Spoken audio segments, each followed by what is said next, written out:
Apakah kamu pernah ketika bangun tidur, buka HP, scroll Instagram atau LinkedIn, dan langsung merasa gagal? Rasa seperti itu bukan hal yang asing. Kita semua mungkin pernah merasa seolah-olah sedang tertinggal dalam hidup, padahal kita juga sedang berproses. Tapi anehnya, semakin kita berusaha mengejar, semakin kita merasa nggak pernah cukup. Menurut laporan dari American Psychological Association, lebih dari 60% anak muda usia 18 hingga 29 tahun merasa tidak cukup berhasil dalam hidupnya, terutama setelah melihat pencapaian orang lain di media sosial.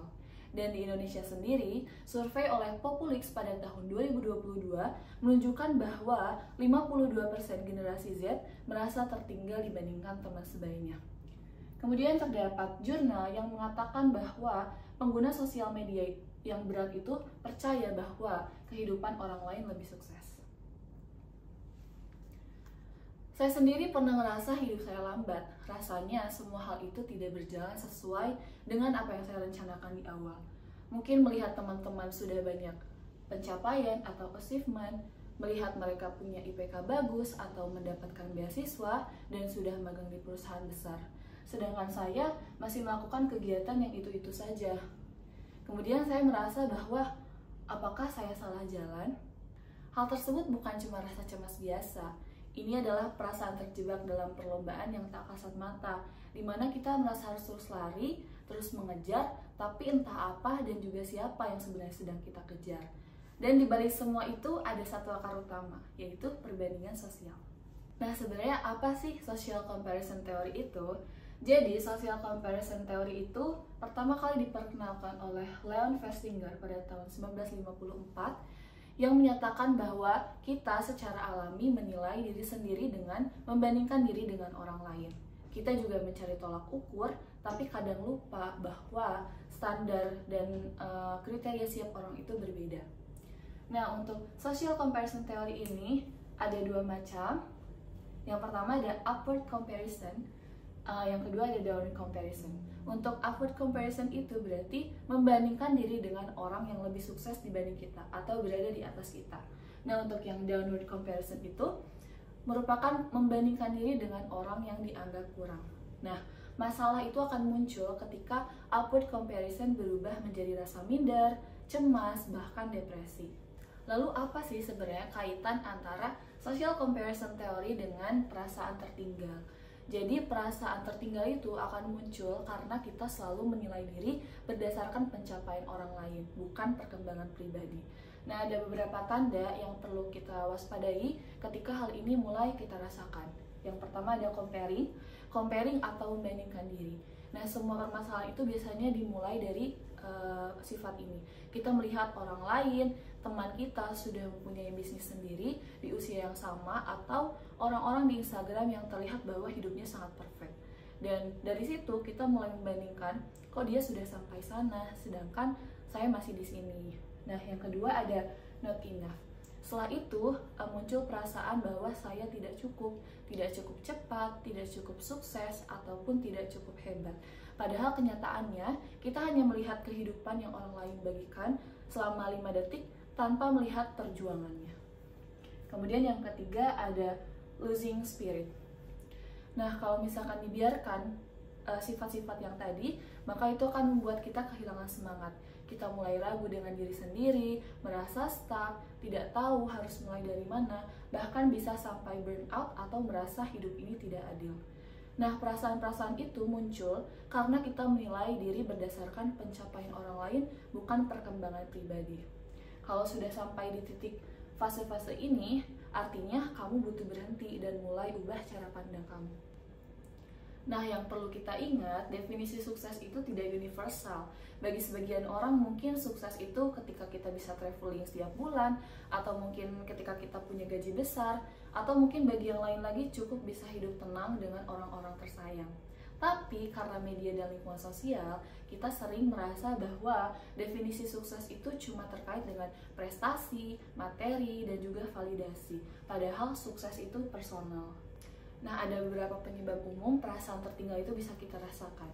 Yang pertama ada social media comparison atau perbandingan dari sosial media. Yang mana kita itu hidup di era dimana satu swipe bisa membawa kita ke kehidupan orang lain. Kita melihat sorotan terbaik dari orang-orang, kemudian momen-momen yang sudah disaring, sementara kita melihat diri kita sendiri dari sudut pandang yang paling mentah saat kita merasa bingung, belum tahu arah, atau gagal mencapai ekspektasi. Nah, dari pemikiran tersebut itu menciptakan ketimpangan persepsi, di mana kita merasa tertinggal, padahal sebenarnya kita hanya belum melihat keseluruhan cerita dari mereka yang kita bandingkan. Nah, yang kedua ada fear of missing out atau FOMO. Nah, itu rasa takut ketinggalan tren atau pencapaian. Jadi ketika orang lain terlihat lebih cepat mencapai sesuatu, kita jadi gelisah. Kenapa aku belum sampai sana? Haruskah aku juga mencoba itu? Dan itu pada akhirnya malah membuat kita mengejar hal-hal yang bukan berasal dari keinginan sejati, tapi dari ketakutan. Yang ketiga ada imposter syndrome. Lalu ketika kita berhasil meraih sesuatu, muncul sifat imposter syndrome.